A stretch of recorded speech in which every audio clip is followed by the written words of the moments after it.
Noches, Javier. Buenas noches, Daniela. Buenas noches, Sergey. Buenas noches a todos. Muchas gracias por tomarse este rato hoy en la noche. Hoy les vamos a hablar un poco de control de miopía.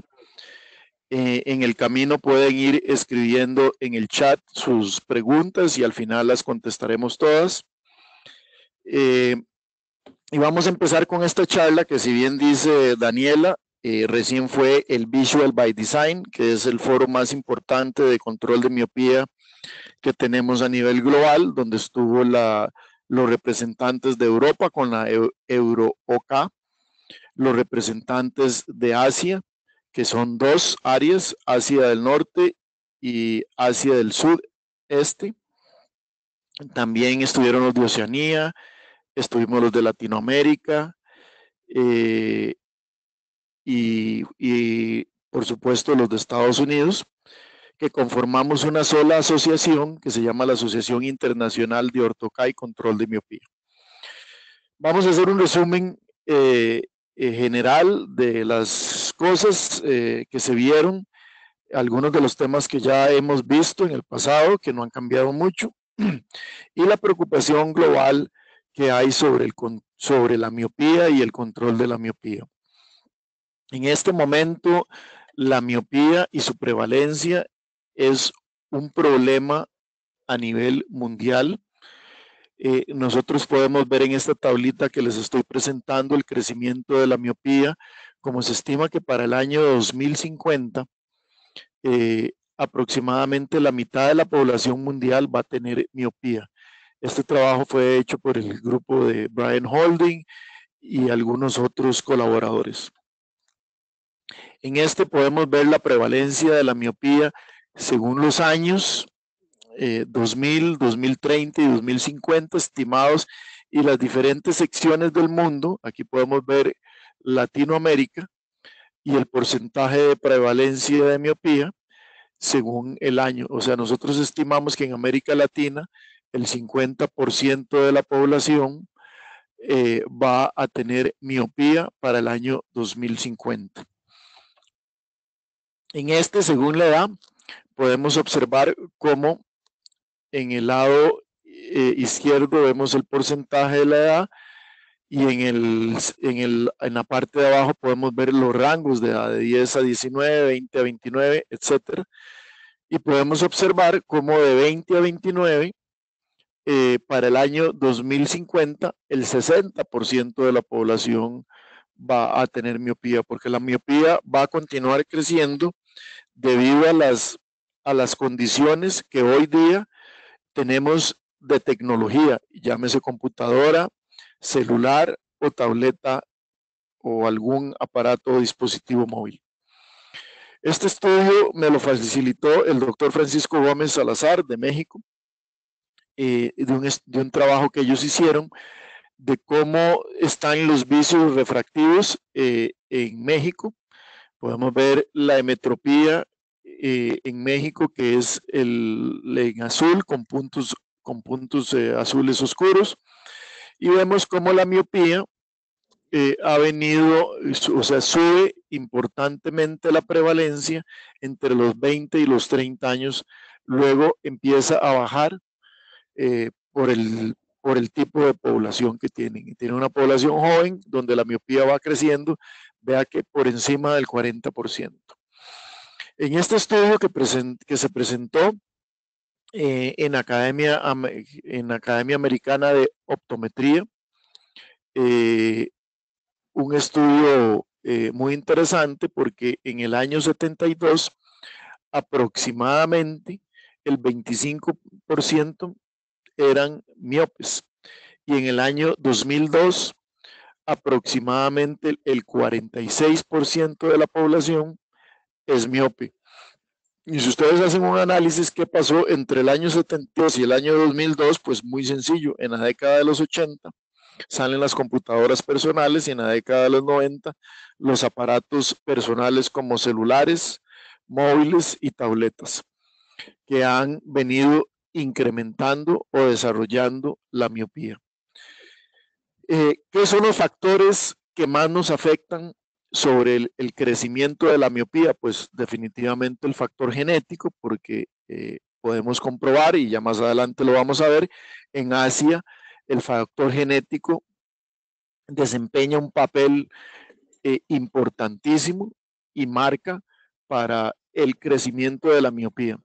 Factores raciales y geográficos podemos ver en esa zona de Asia y en ciertas partes del hemisferio donde la luz es mejor o peor o inciden los rayos de diferente forma, donde tenemos más incidencia de miopía. Y también los factores ambientales, educacionales o profesionales, que es la forma en que nosotros vemos o leemos, dígase de una mejor manera, usamos nuestra visión cercana. Aquí podemos ver los riesgos presentes actuales de las miopías elevadas en la retina, que es desprendimientos de retina, glaucoma, y podemos observar que con una miopía de 5 dioptrías, el riesgo de desprendimiento de retina comparado a una persona normal es de 9 veces más grande, y con una persona de 10 dioptrías menos 10/50, el riesgo de desprendimiento de retina es 41 veces mayor al de una persona normal. Esto nos hace preocuparnos ya no tanto de la miopía, porque la miopía per se para todos era un gran negocio en algún momento, pero se ha estudiado y se ha demostrado que después de 5 dioptrías, las probabilidades de desprendimiento de retina, glaucoma y otros problemas nos llevan a problemas más serios que pueden terminar, si no lleva una adecuada atención, en ceguera. Y un paciente que no ve no puede ser cliente de nadie, de ninguno de nosotros. ¿De dónde viene la degradación o la deformación o el crecimiento? Porque lo que sucede, como podemos ver en imagen del lado izquierdo, podemos observar un ojo normal y un ojo privado. ¿Y qué es un ojo privado? Pues este fue un estudio que hizo el doctor Earl Smith de la Universidad de Houston con monos, y podemos observar que el ojo privado, o sea, que fue artificialmente miopizado, o sea, hicieron que ese ojo creciera más de la cuenta de una forma artificial, es muchísimo más grande que el ojo normal. Y nos damos cuenta que la miopía no solo es un factor acomodativo, sino también es un factor de crecimiento axial. En esta imagen, en estas imágenes de TACS, podemos observar, o de resonancia magnética más bien, disculpen, podemos observar cómo un ojo normal es más pequeño que un ojo miope. En la figura A podemos observar, en las figuras A, B y C, en la figura A vemos que tiene 26 milímetros, es un ojo más grande. En la figura B podemos observar que tiene 24. En la figura C y D podemos observar que tiene aproximadamente 21 milímetros ese ojo. Dicho lo anterior, las imágenes de arriba son ojos más miopes y las imágenes de abajo son ojos hemétropes. Esta gráfica nos presenta cómo el doctor Earl Smith logró generar miopía o hipermetropía de forma artificial para que los monitos les creciera el globo ocular. ¿Y cómo contrarrestaba eso? Es la fórmula que hoy se usa para los lentes bifocales para control de miopía, que ya hay algunas casas los cuales están trabajando en ello y están trabajando en su registro sanitario en diferentes partes del mundo, donde ya en Asia están aprobados este tipo de lentes, que en el centro son neutros y en la periferia tienen una adición hasta de +5. Este estudio del doctor Smith fue en la década del 2000 al 2010. Hoy día se considera que un +5 no es tan necesario para tener un adecuado control de miopía. Y eso lo vimos hoy. Lo vimos hace 15 días en el taller que nos presentaron de control de ¿cómo se llama? De la Academia Americana de Control de Miopía. Aquí vemos el cambio en el error refractivo con un lente gas permeable y sin un lente, y el control, cómo realmente se genera o se puede ver la excentricidad de la miopía.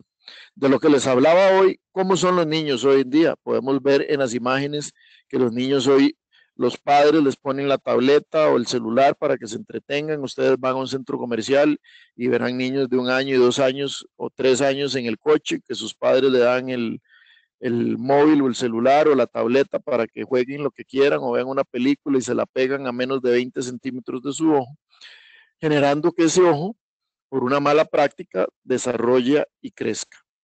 En un estudio hecho por John Drove, que es un antropólogo y científico que ha estudiado por más de 30 años la miopía y trabaja en China, logró demostrar que la distancia actual de visión que la mayoría de la juventud está usando son 22 centímetros en vez de los 33 que conocíamos todos y con lo que fuimos educados y aprendimos en la universidad. Y esto va generando un mayor esfuerzo de convergencia, un mayor esfuerzo de acomodación y va induciendo un crecimiento anormal del ojo. Otro factor importantísimo que se ha demostrado es la luz azul. Se ha demostrado que la luz azul tiene 2 componentes, uno tóxico para el ojo y uno no tóxico, donde podemos ver que la luz azul turquesa permite un desarrollo adecuado del organismo, frena el crecimiento del ojo y además evita que las células de la mácula se degeneren, produciendo a largo plazo degeneración macular senil. Esto es un estudio acelerado, un estudio histológico, donde vemos un estudio acelerado de lo que pasa 20 años de recibir luz azul en la retina sin control.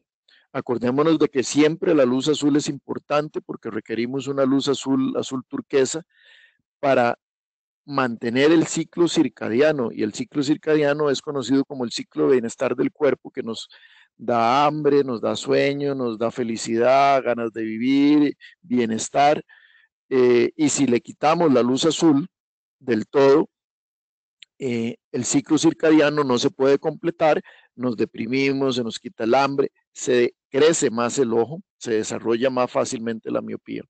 Y aparte de esto, la luz azul, como podemos ver en el lado de control, que es el lado izquierdo, una retina, un corte histológico en un microscopio, atómico o de alta potencia. Y en el lado derecho podemos ver, como les dije, qué pasaría 20 años en un estudio acelerado, 20 años de luz azul.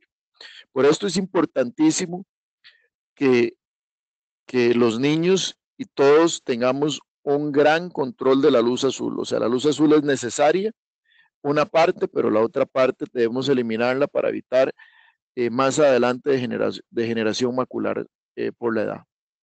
Aquí podemos ver esta imagen que me impactó mucho de cómo en China, del lado izquierdo, los niños usan en sus pupitres unas varillas para que se mantengan a una distancia de 33 centímetros a 35, que es lo adecuado para la convergencia de acomodación. Así nos crió Diosito y tenemos un ojo que fue diseñado para ver a 33, 35 centímetros. ¿Qué significativo es el control de miopía y por qué debemos de preocuparnos por esto? Hace un rato hablamos de que los pacientes con más de 5 dioptrías tenían aproximadamente entre 8 y 9 veces más probabilidad de desprendimiento de retina. Dicho lo anterior, podemos ver que si un niño a los 7 años es diagnosticado con una dioptría y ese paciente le avanza 0.75 dioptrías por año durante 8 años. ¿Y por qué 0.75? Porque en Asia más o menos el promedio anual de crecimiento de la miopía es de 1 dioptría. Y en Europa y Estados Unidos el crecimiento aproximado es de más o menos 0.50, 0.75. En América Latina, en un estudio que estamos haciendo nosotros, aquí en Costa Rica y algunos otros que se han desarrollado como en México, estimamos que el crecimiento de la miopía por las condiciones geográficas es de aproximadamente 0.50. En fin, este estudio presentado, que les estoy mostrando hoy, dice que si ese niño es -1 a los 7 años y no se le controla la miopía del todo, o sea, se le deja simplemente poniéndole anteojo, lente de contacto con la corrección que vaya presentando cada control de cada año, ese niño a los 8 años después, o sea, a los 15 años va a ser -7. Si yo a ese niño le logro frenar la miopía en un 50%, ese niño a los 15 años va a tener -3,60, o sea, -3,50 dioptrías. Y si le lograra controlar la miopía al 100%, ese niño va a mantener -1 toda su vida. ¿Por qué hacemos énfasis en esto? Porque si nosotros logramos controlar la miopía, hacemos que ese niño nunca llegue a las 5 dioptrías ni a tener probabilidades importantes de desprendimiento de retina, glaucoma u otros problemas oculares a causa de la miopía. La alta miopía, como se los había mencionado, es a partir de 5. Entonces, dicho lo anterior, si yo controlo la miopía en un 33%, que es viable, muy viable con lentes de contacto para control de miopía o anteojos para control de miopía, yo voy a tener una reducción de un 73% en la alta miopía, y vamos a llamar alta miopía a partir de 5 dioptrías o más. Y voy a tener y si logro controlarla en un 50%, cosa que es viable con Ortho-K, con algunos fármacos, y algún tipo de lente de anteojo, igual que lente de contacto blando, voy a controlar, voy a lograr que la reducción de la frecuencia de alta miopía sea en un 90%. Aquí podemos ver esta gráfica donde si yo agarro y le hago tratamiento, podemos ver los pacientes con menor miopía, y vemos que la gráfica es más alta entre -1 y más o menos 350, que es lo que acabamos de mencionar en el estudio anterior. ¿Qué se necesitaría para nunca exceder las 6 dioptrías, que es la meta, o 5? Y esto fue una gráfica presentada por el grupo de Holding en el 2013, que es vieja, pero no ha cambiado mucho, hablando más o menos de lo mismo que les acaba de explicar. Si yo tengo un paciente miope a los 7 años de -1, probablemente si no le hago nada va a tener aproximadamente 8.50, 8.25 a los 22 años. Y es lo que todos queremos evitar. ¿Qué es importante para controlar la miopía? Bueno, es muy importante la actividad al aire libre. Es importantísimo que los niños y los jóvenes tengan por lo menos 1 hora diaria de actividad al aire libre y con luz solar natural, que no sea luz artificial. Si vamos a un gimnasio, probablemente el gimnasio, si tiene ventanales, si estamos con ventanales de frente, funciona, pero si no, vamos a un gimnasio cerrado, eso no funciona porque las luces LED son muy tóxicas, sobre todo en el largo plazo para la degeneración macular senil, y no nos hace, hay estudios que voy a presentar más adelante que ayuda a que crezca la miopía. En esta gráfica que les estoy presentando es un estudio hecho en China, en el 2012 concluido y presentado, donde podemos agarrar y ver que hay 2 grupos, el de la izquierda y el de la derecha. Uno es una escuela de control, y el otro es, ¿cómo se llama? Un grupo que fue,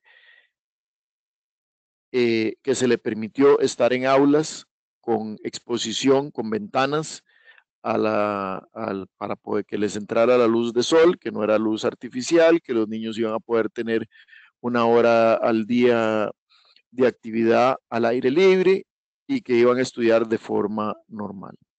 Como podemos ver en el grupo de la izquierda, al principio el 47% era miope y a la derecha el 49% era miope. Los niños que se les permitió trabajar, hacer actividad al aire libre, que es el grupo de la derecha, podemos ver que al final de la historia solo un 33% del 49% terminó miope.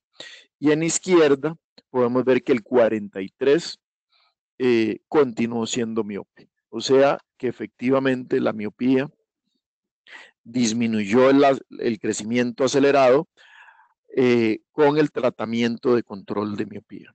O sea, simplemente actividad al aire libre.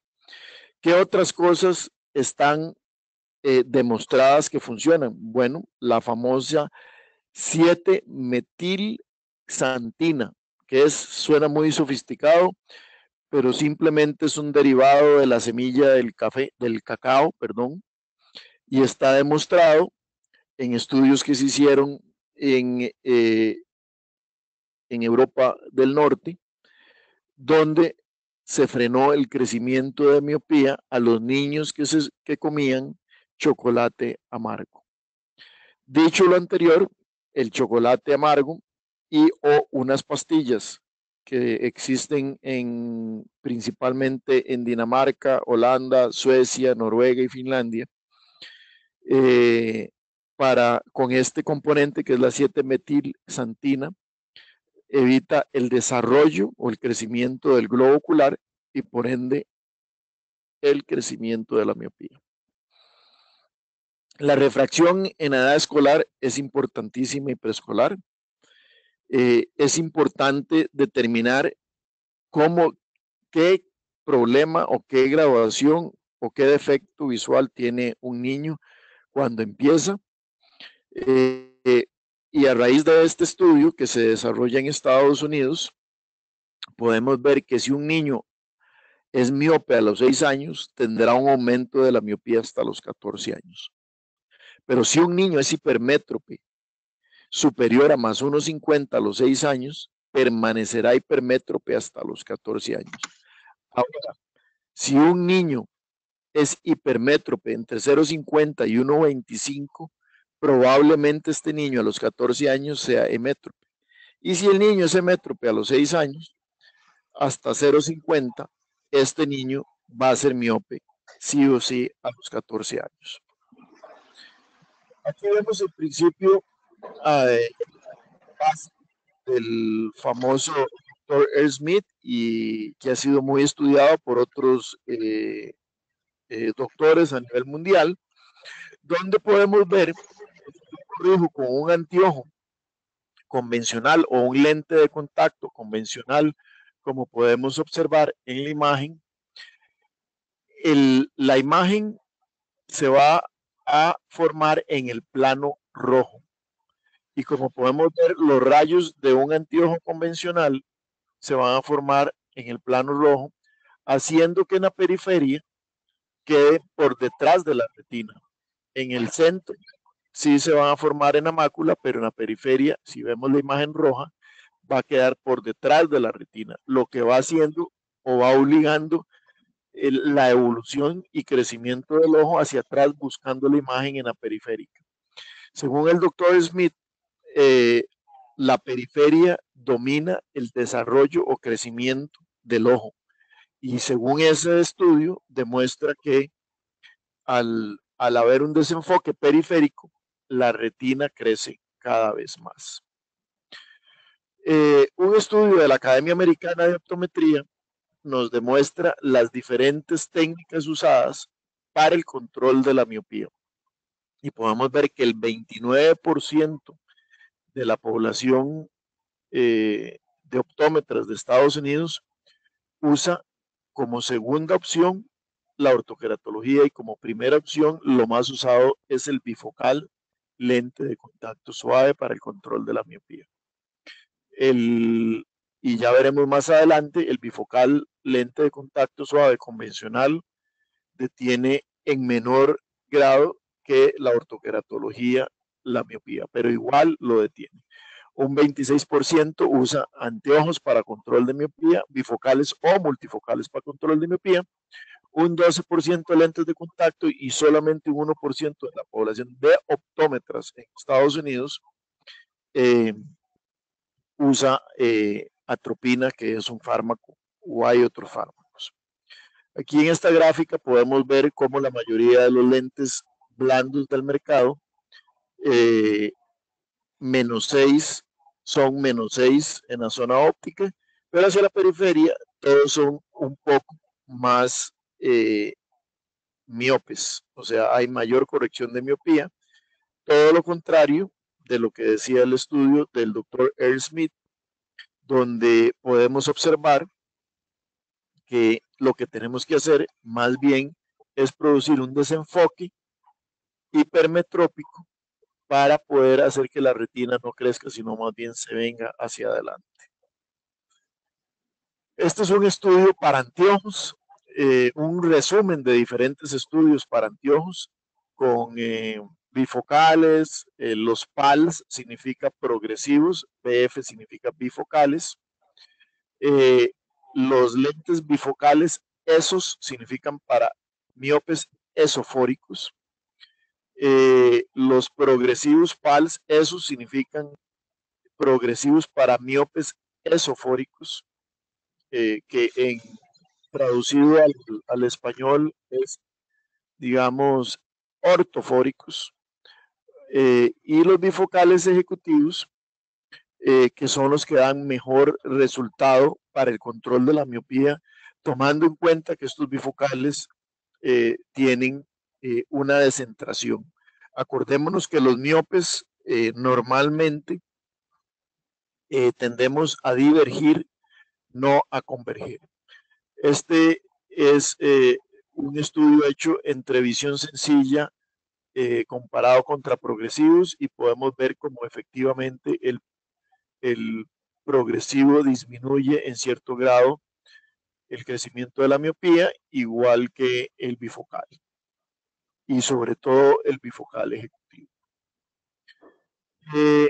Es muy importante construir el futuro de los niños y por eso debemos hacer mucho hincapié con los padres y los niños que tenemos. Hoy ya hay herramientas en el mercado que podemos utilizar, como ustedes saben, los lentes de contacto blandos para el control de miopía, y también tenemos lentes de anteojos antifatiga, multifocales para el control de miopía, y aunque no haya para el control de miopía, podemos usar alguna de estas herramientas.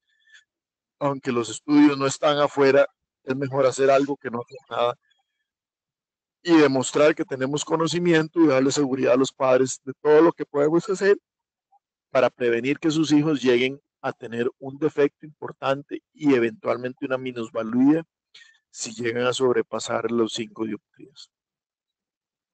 Es importante no tener una visión borrosa, sino una visión clara, pero tenemos claro que si usamos anteojos convencionales, vamos a promover el desarrollo del globo ocular y por tanto la miopía. Ya anteriormente les había mencionado todo lo que debíamos hacer para evitar que los niños les crezca la miopía. Es importante tener claro la exoforia, que somos los miopes. No todos los miopes podemos, no podemos en todos los miopes fácilmente valorar si son exofóricos o son endofóricos. Lo que sí tenemos claro es que los miopes en su mayoría, más del 2/3 de los miopes, el 66%, son exofóricos cuando acomodan de cerca. No significa que están divergiendo siempre de largo, sino les cuesta converger a la distancia que el miope normalmente se acerca para tener foco. ¿Qué quiero decir con esto? Que obviamente un miope de -4, que debería enfocar a más o menos 25 centímetros, va a tener dificultad para enfocar a 25 centímetros porque los músculos no van a converger de forma adecuada. Un miope le va a ser más fácil converger a 30 centímetros y por ende es importante analizar esto a la hora de referir algún anteojo para el control de la miopía y eventualmente se requiera algún prisma para compensar esa divergencia de visión cercana. Ojo que de visión lejana la mayoría converge adecuadamente, pero de visión cercana la mayoría de los miopes, 2/3, no logra converger adecuadamente a la distancia o al foco que hoy día se acostumbra, como dijimos, según el estudio del doctor John Drove, hoy día los niños convergen aproximadamente a 22 centímetros en vez de a 33, que es lo que se debiera. Y de ahí la imagen que vimos en algún momento de los niños con las varillas para distanciar su cabeza de los pupitres. Dicho lo anterior, tenemos diferentes soluciones, tanto SAIS como Essilor tienen una solución para el control de la miopía. El Miovisión de SAIS, que es un sistema de foco central y de foco periférico, y el sistema de Essilor, que es el Miopilux, que es un sistema estudiado de convergencia con prisma adecuado para los diferentes tipos de miopía. Lo que había mencionado, lo importante de la convergencia, visión lejana y visión cercana. Y ahora les vamos a hablar un poco de la ortoqueratología para que ustedes puedan observar en este video que les voy a presentar cómo funciona el tratamiento moldeando la superficie de la córnea. Aquí podemos ver el ojo y cómo el lente de ortoca va cambiando en el centro, presionando al centro y succionando a la periferia de la córnea, produciendo una forma diferente de el ojo. Como les vuelvo a repetir la imagen para que lo vuelvan a ver, es importantísimo cómo funciona esto porque más adelante vamos a ver cómo se adapta el lente de ortoca. Nosotros aquí usamos un método que es un método que se llama empírico a través de topógrafo o virtual que nos permite virtualmente imaginar cómo adaptamos sobre una imagen de fluoresceína y sobre una topografía del paciente, que lo podemos hacer por medio de una keratometría o simplemente absorbiendo la keratometría del topógrafo, ver la adaptación virtual de cómo sería en ese ojo. Aquí podemos observar en la imagen el asentamiento de la periferia, que es donde el lente realmente se adapta en la ortoca. Los lentes de gas permeable se adaptan sobre la periferia. Sobre esta zona es donde nosotros tenemos que ver la adaptación del lente sobre esa córnea, porque esta es la zona donde se va a sentar ese lente en el ojo. Y aquí tenemos que ver que esté bien asentado, que es esta parte de aquí, y en el centro dejar un espacio apical suficiente para que haya lágrima y no produzca úlceras eventualmente en el ojo. Aquí ajustamos, como si podemos ver la imagen anterior, aquí tenemos un poco de fluoresceína y les voy a ajustar esta altura para que el lente siente mejor, a donde le ajusto esta altura con un lente tórico. Podemos observar que ya la imagen está más oscura. Siempre sigo teniendo más 15 micras, que en mi caso es muy elevado. A mí me parece 10 micras correcto, 15 micras en caso de miopías muy elevadas para llevarlo más despacito. Aquí estamos viendo una imagen de mi hija con una aberrometría de ella y una topografía.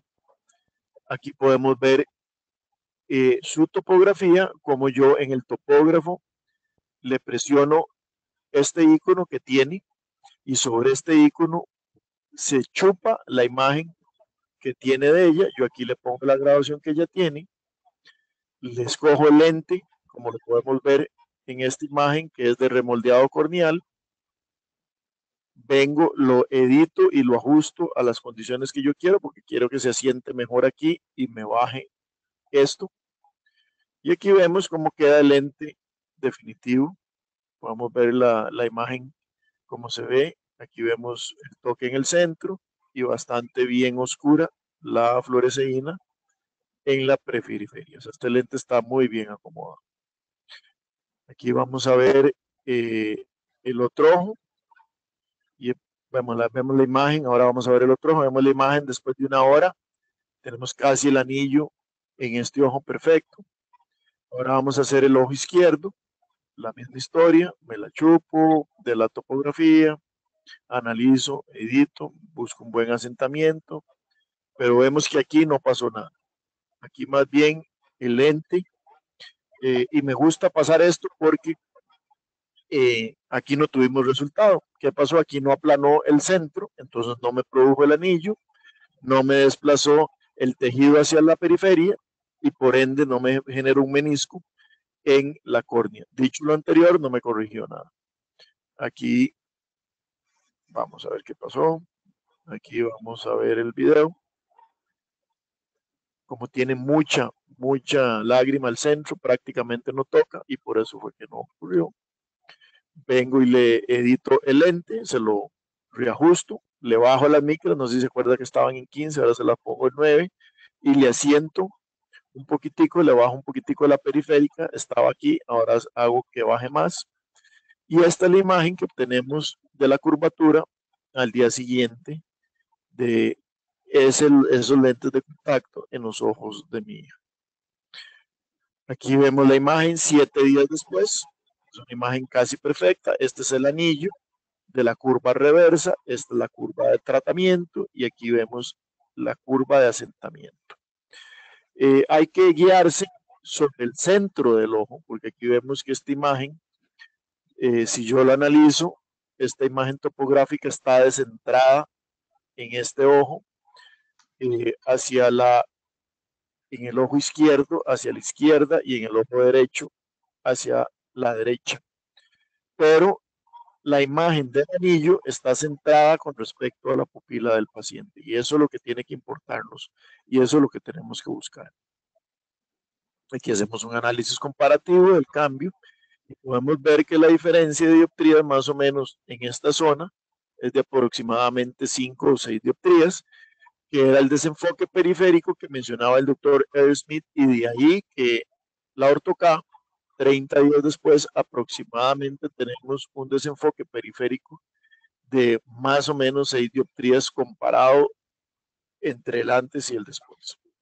Aquí vemos el otro ojo a los 30 días y vemos unas zonas más poderosas que otras.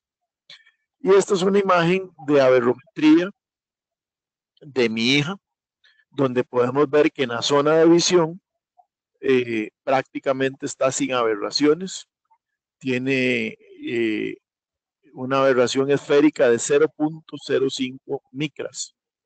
O sea que eso no es nada. Y en el otro ojo tenemos una aberración esférica de 0.1 micra, que también es prácticamente nada. Ella tiene una agudeza visual, como lo podemos ver aquí a los 6 meses en el ojo, en este ojo derecho de 20/15, en el ojo izquierdo ve 20/10 menos 2. En ambos ojos ella está viendo 20/10. A los 6 meses podemos observar que continúa más marcado el anillo en los dos ojos, el anillo es más elevado y aquí en la parte de abajo vemos la curva de poder con mayor precisión, donde casi tenemos 7 dioptrías de diferencia.